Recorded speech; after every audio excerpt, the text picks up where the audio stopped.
오늘 홈에서 시리즈를 끝내기 위해 출근하는 커리와 버틀러.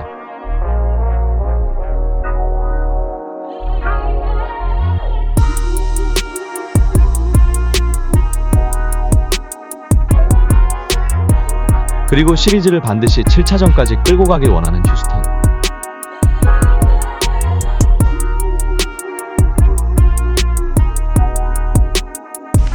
홈 6차전을 준비하는 체이스 센터.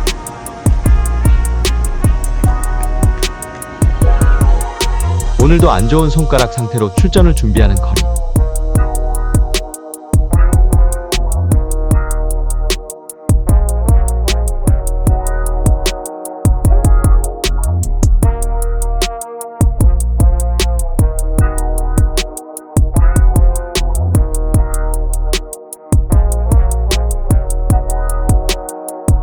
셀프 엘리웁 덩크를 보여주며 가벼운 몸 상태를 확인하는 커리.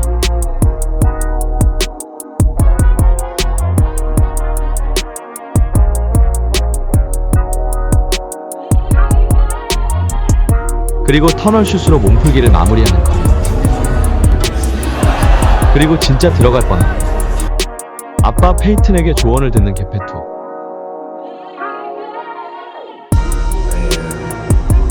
체이스 센터의 플레이오프 인트로 영상을 관람하는 골스 팬들.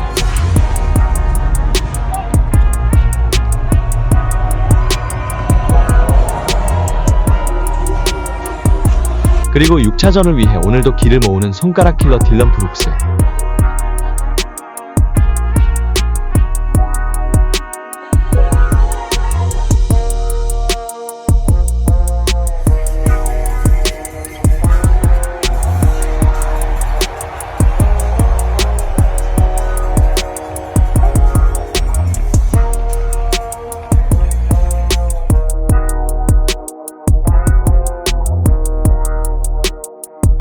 오늘 과연 골스가 간절한 휴스턴 로켓츠를 잡고 시리즈를 마무리할 수 있을지 지켜보도록 하겠습니다.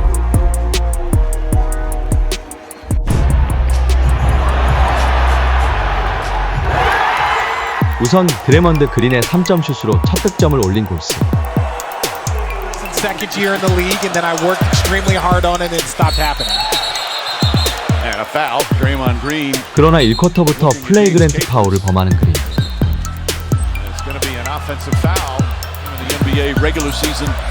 그리고 경기 초반부터 커리에게 숨쉴 공간조차 허락하지 않는 휴스턴의 수비.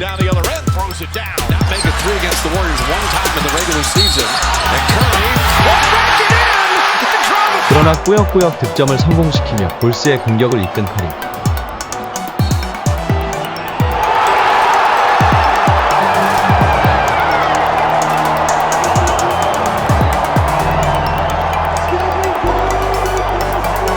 그러나 뭔가 확실히 지쳐 보이는 듯했습니다. 그리고 휴스턴은 오늘 쉥군의 적극적인 공격력과 해킹 작전에도 굴하지 않고 특급 수비력을 펼친 아담스.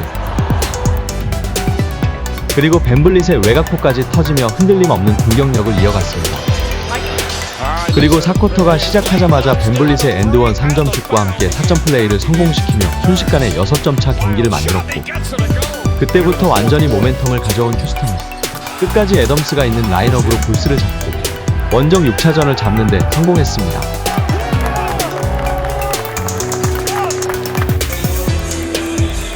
경기가 끝난 후 실망스러운 표정으로 가족들과 인사하러 가는 커리. 하지만 커리의 아들 셰넌은 더 실망스러운 표정으로 아빠와 인사를 거부합니다.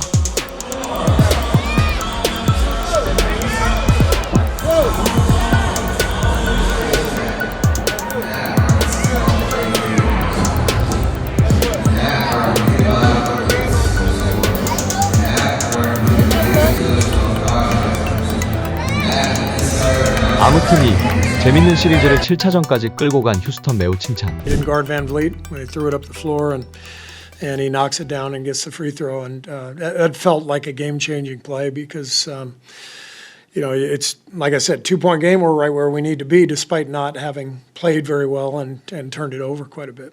Is Jonathan Kuminga on the table to play? 100%, he's on the table. I mean, you know this. We've kind of found a formula here in the latter part of the season, And we've stayed with that formula to start the series up 3-1. You know, things are going well. And then obviously last two games have gone very poorly. We have to assess everything and lineup combinations, starters, all of that we have to assess. And we feel like we got a great chance to go down there and win Game 7. Disappointing losses. Yeah. What's the challenge in sort of mentally recharging in 48 hours for your season's on the line? That's the goal. That's the key, right? Starts right now. Players, you know, getting hydrated and getting their rest tonight, and coaches figuring out, you know, what our adjustments will be, and you know, we'll get on the plane tomorrow and we'll be ready to go. I can tell you, our guys are going to be excited, and as I said, I have every confidence that you know, they can get this done. What's the challenge like after two disappointing losses to you know, your season's obviously on the line in 48 hours? Yeah. You move past the two losses, they don't matter. A Game 7 is Game 7. I think anytime you had an opportunity to play in a Game 7, it's fun. It's exciting. It's for all the marbles. So move on. I mean, we've moved on. Learn from what we did wrong. It's kind of obvious what we did wrong. Get ready for the game. But I think Game 7s are fun. And you said the other night after the game, the confidence hasn't wavered. Now that you've lost 2 in a row, where is it at? At an all-time high. It's now, out of all times, it's win or go home. It's not wavering. We know how good of a team we are. Like you said, a couple of us has been here before, multiple times. So it's on us to make sure we get it done. Feeling. Yeah. It's definitely going to be higher energy, but it shouldn't feel any different for anybody. You go out there and you play basketball the way that you know how to play it. For us, for my teammates, those nerves don't need to set in. We're going to be just fine. Game 7 is not the hardest thing in the world, so we'll be okay. You know, it's going to be a game of runs. You got to just embrace it, have fun with it. You know, show up with a kind of killer instinct. Everybody got to be like that. How do you feel physically? What are your fatigue levels? I actually feel great. You're having to work, and that's fine. I think it's weird because the zone, it doesn't necessarily take the most out of you, like, or demand the most physically. It's just mentally trying to figure out where the holes, where the pockets are, where the openings are. But I feel great. Is it harder now than it was a couple years ago? It's different. It's always been hard to win. Like, don't get that twisted in terms of not just you, everybody. Just in the sense of, like, winning is hard and sustaining it is hard, and there are different challenges of figuring out a team that's trying to, take you out of your rhythm or your patterns or whatnot, and you're playing against a really good team. So if you want to win at the highest level, you have to embrace the hard, whether it's the physical challenges of, doing it at this stage of your career, or whether it's just because you're playing a good team. Like, we've had challenges all throughout this run, and this is another one. We've had a couple chances to close them out this series. Just what is your reaction to the fact that it got to Game 7 this series? I mean, thankfully we have another game to play. And we did our work early in the series to give us some cushion, but they're